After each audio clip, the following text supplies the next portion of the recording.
Hey class, today we've got another lesson on modal verbs. But this week, instead of focusing on a big topic, we're going to focus a lot more on a smaller topic, which is when do you use may or might, and when do you use may not or might not.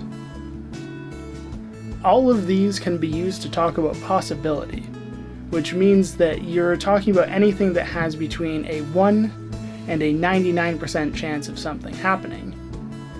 If something has a 100% chance or a 0% chance of happening, then we wouldn't use a modal at all, we would just use simple tenses.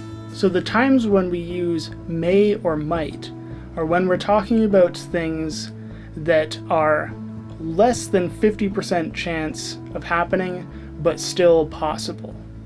So for example, in Canada in the summer, it is not very likely to rain. So for most days we could say, it may rain tomorrow.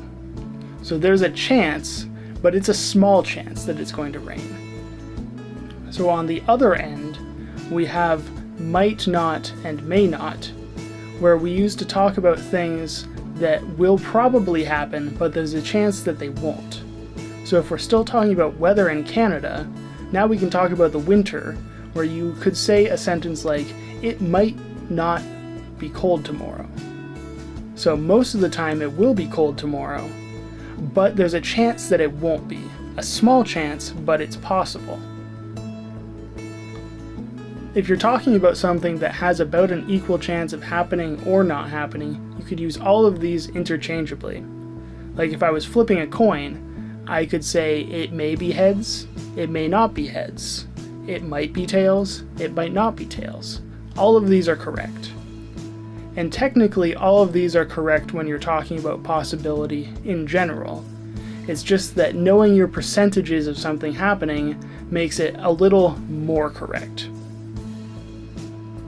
So I hope this video was helpful, and if you have any questions, put them in the comments below. Please subscribe to the channel because we have a new video coming out every week. See you next time.